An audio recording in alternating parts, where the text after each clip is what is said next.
Ano ang benepisyo nito kahit na mag-hearing ka pa? Anong gusto mong palamasin? Para maghugas kamay ka?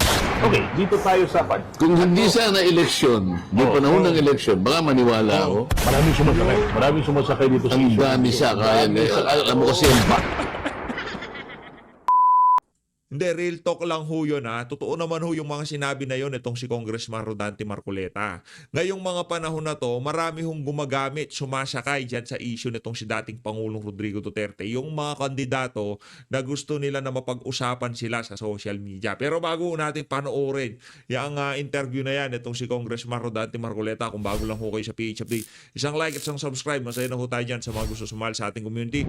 Yung join button, nandyan lang ho yan sa baba. Ayun na nga mga kababayan, mega love shoutout ho muna. Grabe naman ito. Grabe naman ho itong si itong si Jenny Park. Jenny Park, mega love shoutout. Palakpakan ho natin. Grabe naman.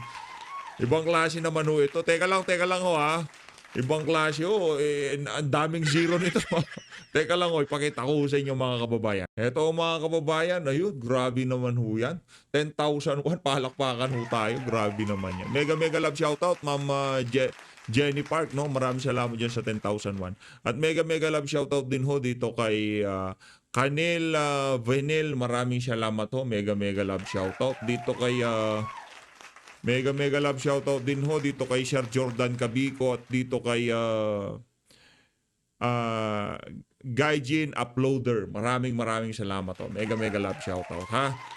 Ayun na nga, rekta na ho tayo dito sa pinaka mainit na survey ha. Ito ho yung pinaka latest ika nga no. Ito ho, sumadsad ho ang rating nitong si Marcos Jr. dito sa pinaka latest na survey, Bohol Poll 2025 conducted by the Holy Name University last March 6 to 29 2025. Ayan ho mga kababayan, maliwanag pa ho sa sikat ng araw itong kanyang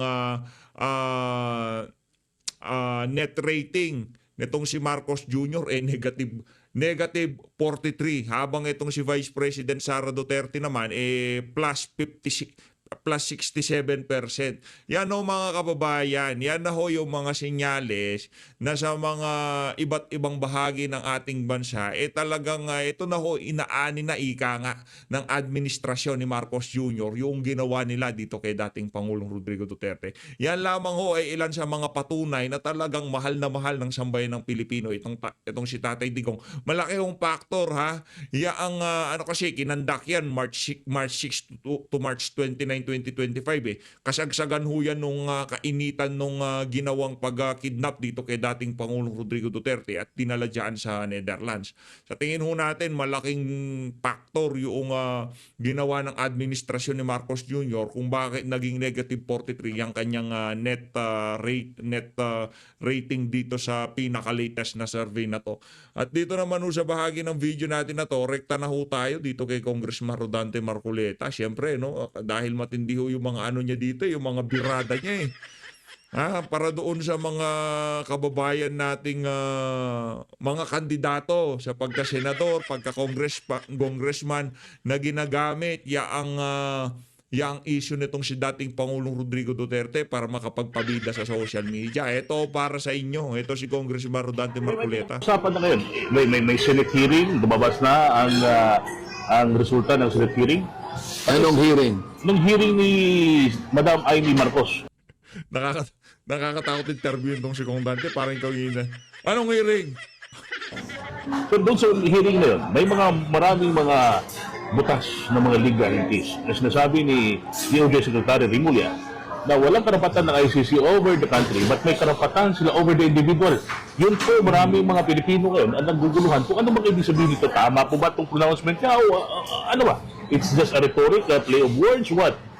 Bahala sila kung ano yung kanilang napatunayan doon. Ang itatanong ko, meron tayong kasabihan nung magsalakot ka niya, basa na ang tuktok. Nung magsalakot, basa na ang tuktok.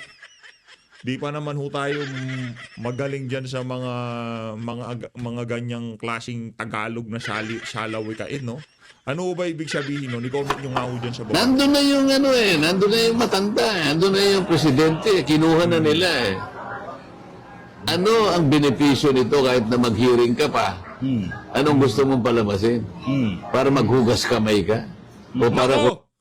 kunwari, Sasakay ka? lumitaw ka na sasakay ka, nakala mo nagmamalasakit ka. Yun. Nako, yan ang problema.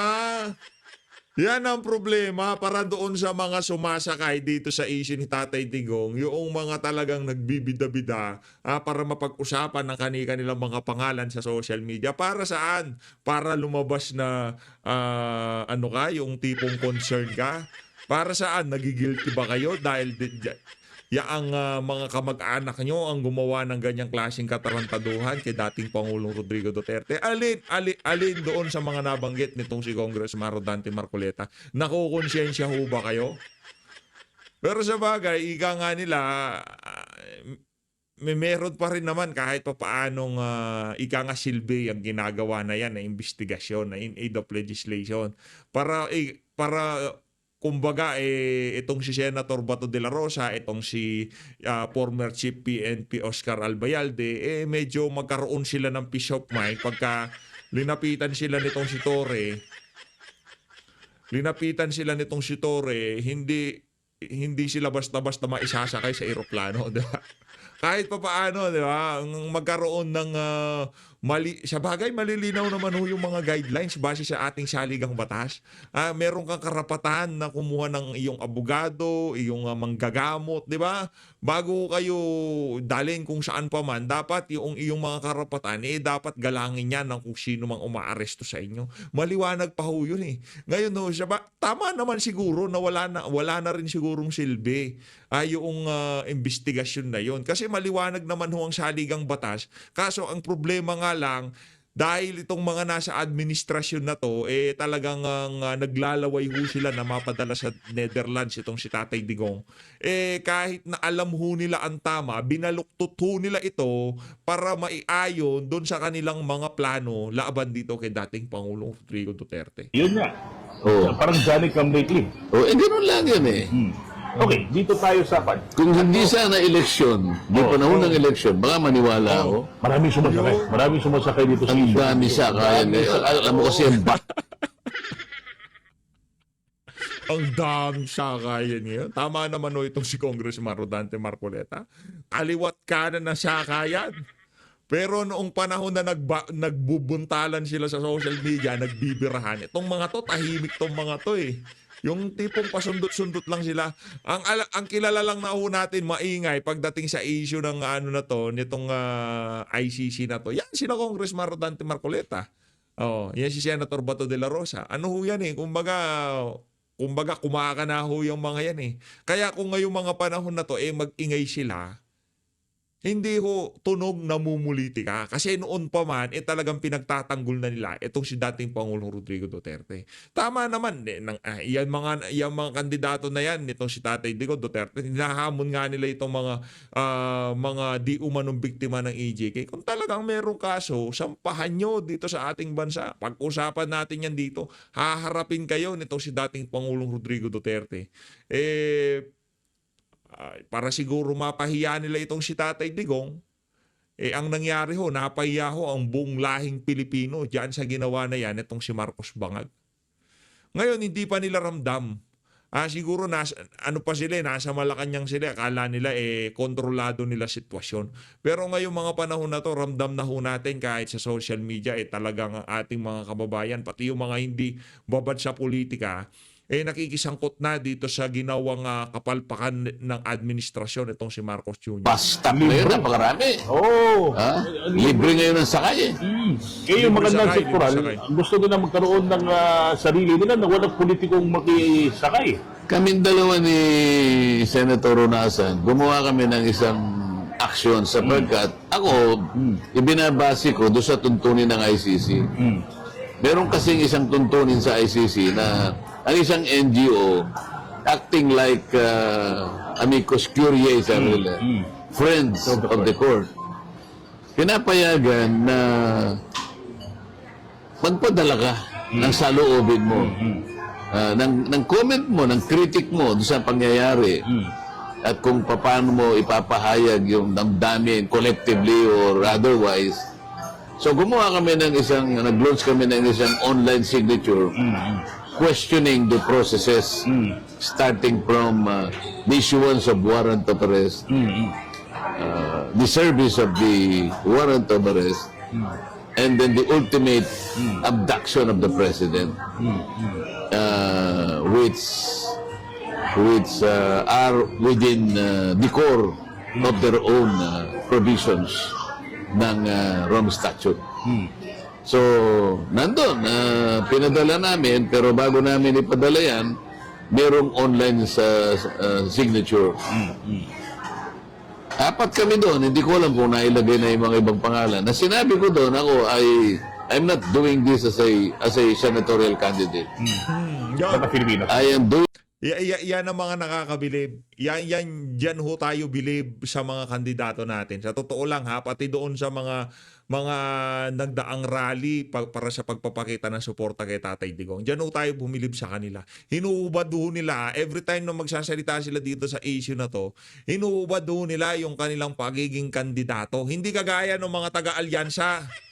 Lagi ho silang play safe, iwas pusoy pagka ito pinag-uusapan dahil kagagawa ng kanilang pinuno, yung kapalpakan na yan. Pero yung ating mga kandidato, ito ang maganda dito sa mga to. Ito yung nakakabilib.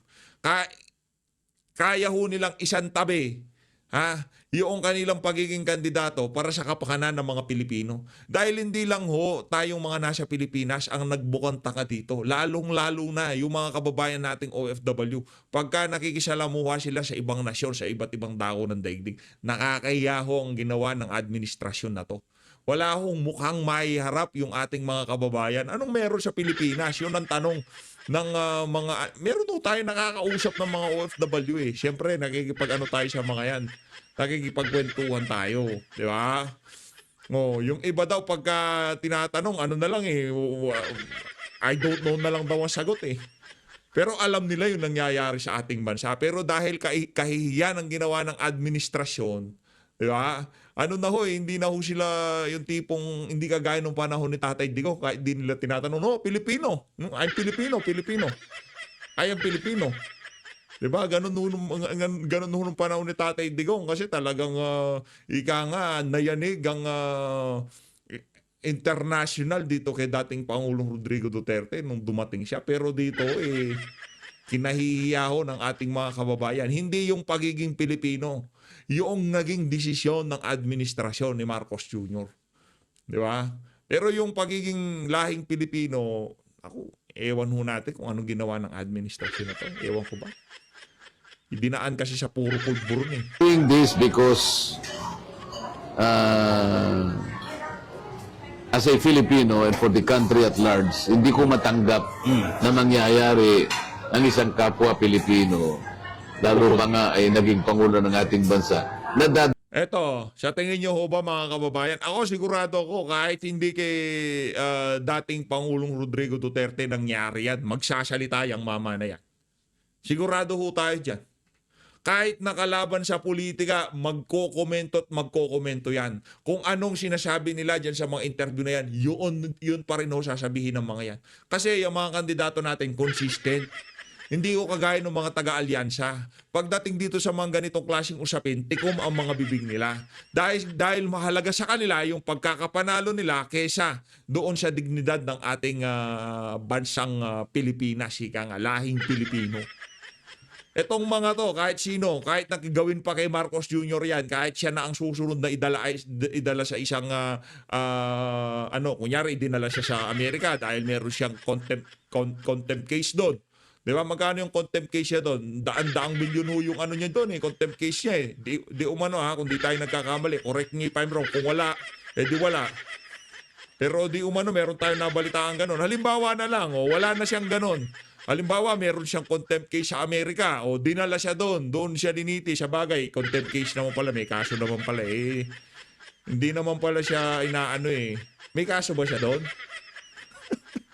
Biglang ganun Mahirap na, baka sabihin, tayo ng fake news dito Nagtatanong tayo, halimbawa lang si Marcos Jr. Binitbit siya, linitis siya, o kung may kaso naman siya doon, may linabag siya doon, di ba?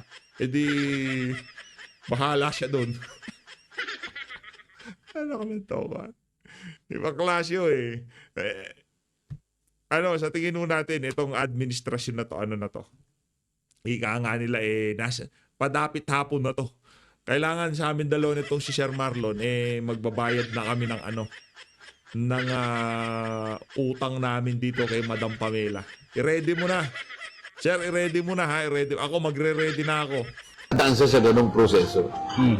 Sapagkat sabi ko, natatandaan ko yung presidente ng Russia, si Vladimir Putin. Nauna pa siyang nakatanggap Ng warrant. ng warrant of arrest. At ipinadaan din sa Interpol. Si Benjamin Netanyahu ng Israel, ganoon din ang nangyari. Nauna pa rin nakatanggap ng warrant of arrest. Through Interpol. Ang tanong, bakit itong dalawang leader na to hindi nahuhuli at ang bilis namang nahuli ng ating dating Pangulo? Dahil At ang matindi ho dito, itong si Prime Minister Netanyahu, nagpunta sa isang bansa nakasapi ng ICC. Yung Hungary. Anong ginawa ng Hungary? Wala na ho siya sa wala na ho siya sa Israel. Nagpunta ho siya sa isang bansa nakasapi ng Israel. Nakasapi ng ICC. Hindi pa rin ho siya dinakip. Ano sabi nung tagapagsalita ng ICC? Isinuko ng bansa nyo si Rodrigo Duterte. Anong warrant? Walang kwenta ang warrant to Paris namin. Ang nangyari, sinuko ng administrasyon ni Marcos Jr., itong si dating Pangulong Rodrigo Duterte. Yun nung katotohanan doon. Hindi sa diffusion notice. Hindi. Yung sa commitment sa Interpol. Kasi nungalingan ho yun. third world country tayo? Ganon. Isa yun siguro. Pero ang pinaka-importante, walang isa man sa mamamayan ng Russia at Israel ang ginustong makipagsabuatan sa ICC. Hindi nila siguro kayang tanggapin na ipagkanulo nila ang isa sa kanila. Yun. Nanlaki ang mata mo ngayon. Nanlalaki mata ko. Kahit ako, nanlalaki mata ko eh. Pambira talaga to si Condante. Ibang klase. Matagal na malaki. Naisip mo ba yun? Yan ang sinasabi ko. Maaaring third world country tayo, but higit sa lahat, higit pa roon. Kahit third world country tayo, kung nalalaman natin at nandito sa damdamin natin ang pusong Pilipino na hindi mo ipagkakanulo ang kadugo mo, hindi mangyayari. Hindi mangyayari. Hindi ho mangyayari yun. Yun ho ang isa sa pinakamalaking pagkakamali nitong bangag na to. Itong si Marcos Jr., yung ginawa ho niya kay dating Pangulo Rodrigo Duterte. Yun ang pagsisisihan niya habang buhay. Hindi ho si Boying Remulla ang presidente. Hindi ho si John Vic Remulla presidente. Hindi ho si Gibo Teodoro ang presidente. Hindi ho si Risa Hontiveros ang presidente. Sa ayaw sa gusto mo, sa'yo babagsak ang sisi, Brad. Sa ayaw sa gusto mo, ikaw ang kaisa-isang presidente na nagsuko ng sarili mong kadugo, kapilipino, sa banyagang korte. Ikaw yon, Marcos Jr. Kung ang ama mo bumaba sa kasaysayan ng Pilipinas bilang isang kurakot, nakilala bilang diktador, ikaw nakilala ka bilang weak leader at kaisa-isang presidente na sinuko ang soberenya ng Pilipinas sa isang banyagang husgado. 'Di ba? Banyagang korte. Yan ho, yang dalawa na mag-ama nga, 'di ba? Talagang gagawa sila ng kabalbalan. Kung itong si Tatay Digong kilala bilang merong napakalupit na political will, 'di ba? Kilala bilang isang leader na talagang pagka nagtrabaho talagang lahat sa sagasaan niya. Anong mga elitista. Magbayad kayo ng mga tax nyo.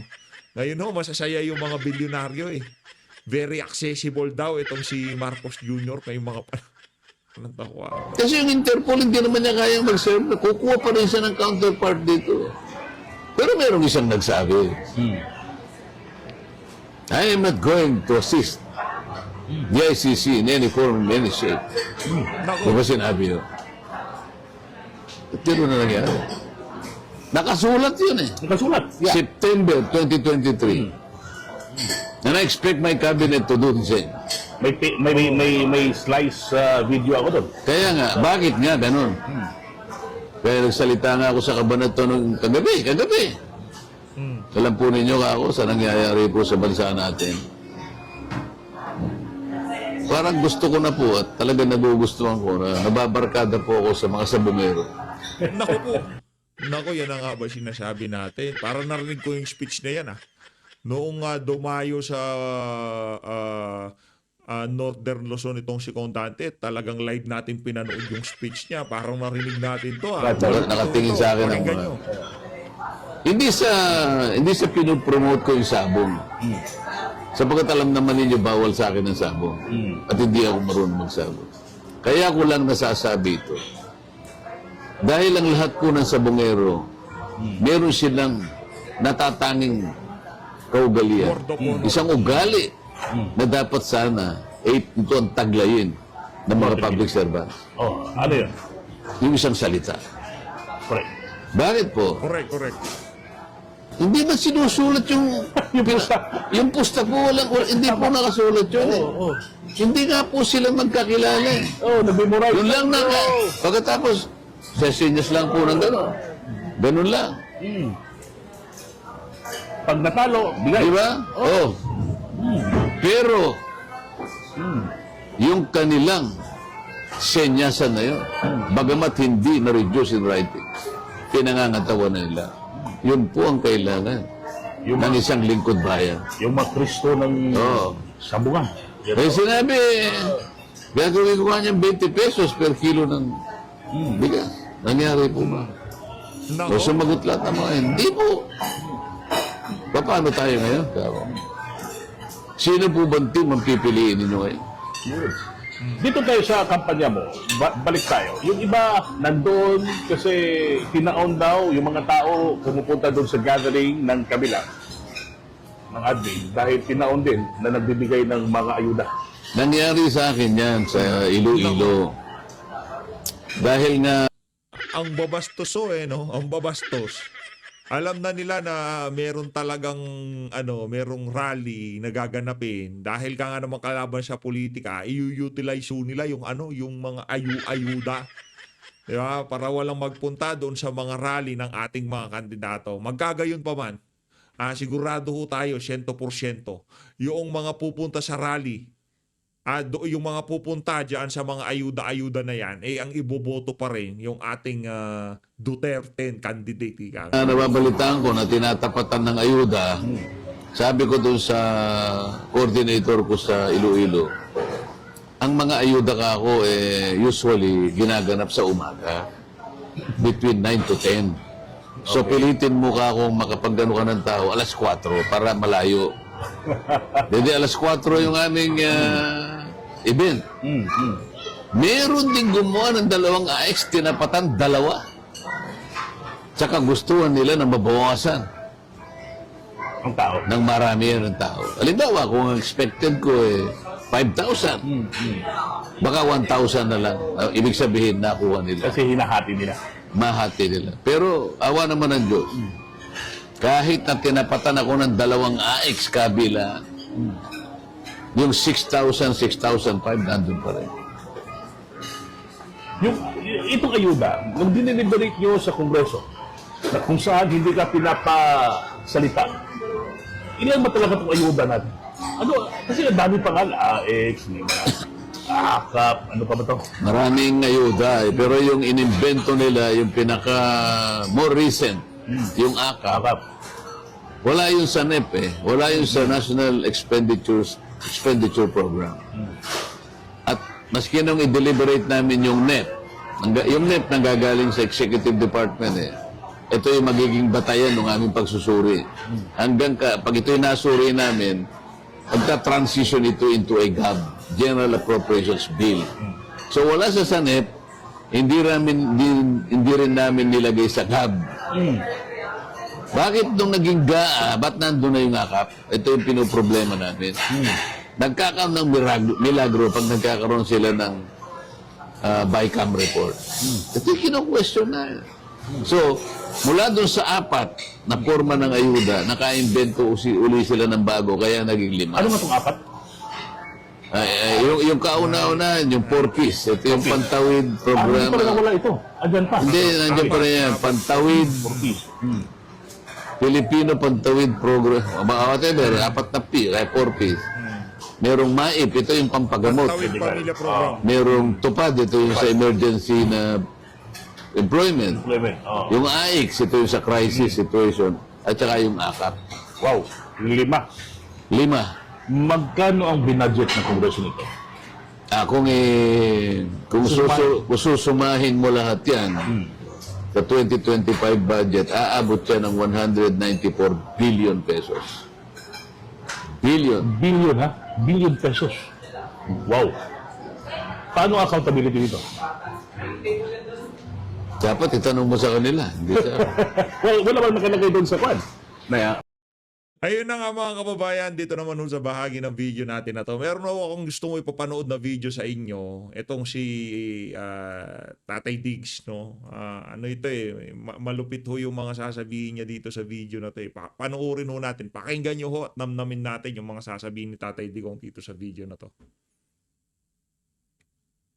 Gusto kong umiyak. Maybe when I say my farewell, if I get to live on the last day of my term, I'd like to say something and maybe I'll cry. Gusto kong umiyak dahil hindi ko maanong taong binigay nila ng pagmamahal sa akin. Totoo lang.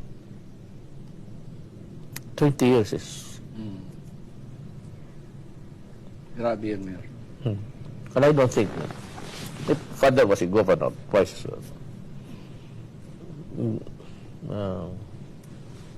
mahirap abutin I niya. think, Mayor, you are destined for it. The love of That's pastor. It's only, Yeah. It could be only God's call. yeah. The love of the people that you've seen poured out on you and your leadership is really God's love. Because you cannot see God. So He calls it through the people.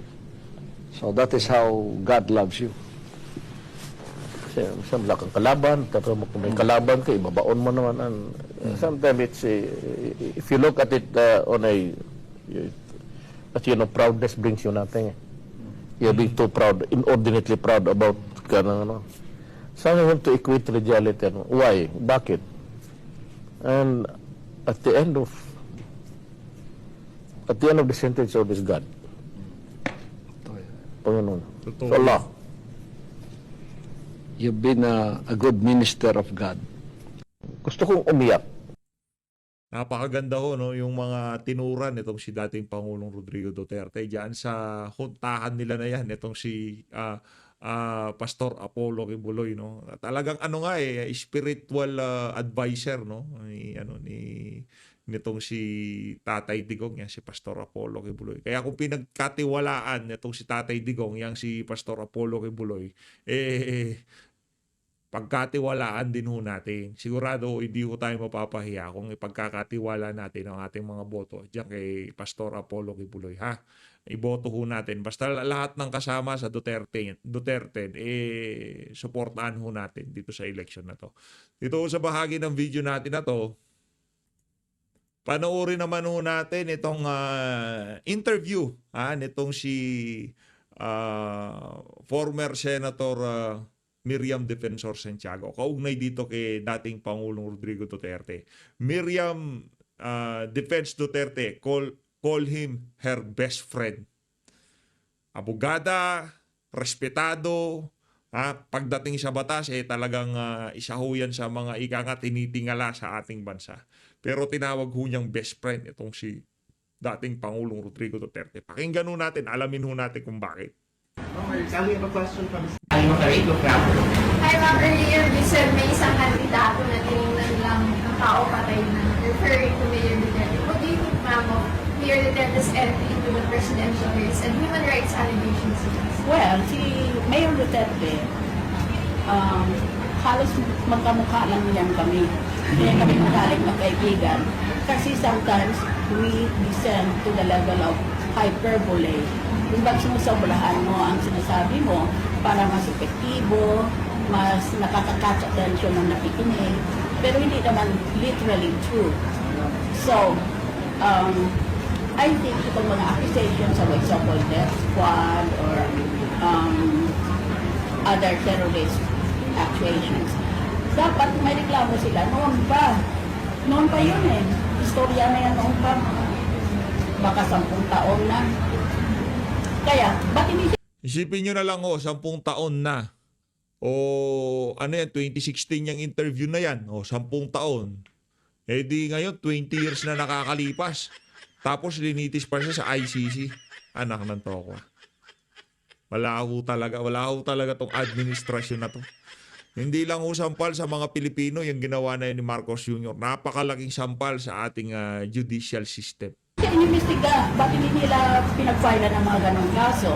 Pag sinasabi niyang napatay ko yung tao na yun, he might mean on his orders according to law because may mga police circulars yan on how you can kill at will, kill on sight, and so on. May mga regulasyon yan. Paano patayin ang tao na ayon sa batas? Yan ang siguro ang piling niyang sabihin. Pero wala namang tao magsasabing ako ang nagpatay nitong kay ganito at i-describe niya mismo ang tao. That would be an admission against interest and he will need the full panoply of judicial defense. So, I think it can be disregarded unless there is weighty evidence as hyperbole. One of those things that politicians sometimes say, sometimes in an exaggerated way, to catch the attention of the public. So you personally don't believe, ma'am, that he's behind all these extrajudicial killings? Unless there is evidence, I was a former judge, and I'm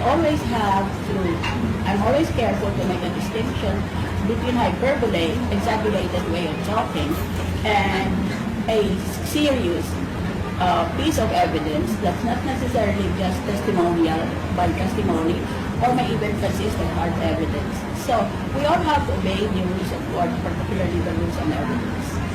Last two questions, one from Mr. Rafi Tino, Jimmy. Follow-up lang po dun sa question na yun. So, amenable po kayo dun sa sinasabi ng CHR that DOJ should look into the allegations against Duterte. Excuse me? Yung CHR po is calling the DOJ to mag-investigate daw dun sa mga allegations. Are you amenable to that? Well, all I can comment on, it's doing its job. It might even be overdoing its job, or it might be too late to do its job. Dahil itong mga puro-puro tungkol kay Mayor Duterte never materialized into anything, not even the filing of a complaint in court. So, the question that remains in the minds of the supporters is, why were these accusations not taken seriously? More or less at the time when the alleged crimes were committed. Why only now that he has announced his candidacy for president? And by the way, now it becomes possibly an obstacle to his candidacy because these are crimes against humanity or these are crimes against human rights. So that is the first question in the mind of the voter. Why is he being accused of crimes that appear to have happened decades ago or at least several years ago? Even I, as a fellow presidential candidate, will ask this question. May nagpadala kasi sa akin ng grocery. Pipick upin ko ngayon dun sa Ayun na nga mga kababayan, dito na ulit tatapusin ang ating reaction video. Maraming salamat po sa pag-support sa PH Update. Mag-ingat po kayo lahat. Mahalin natin ang Pilipinas. Maraming salamat po.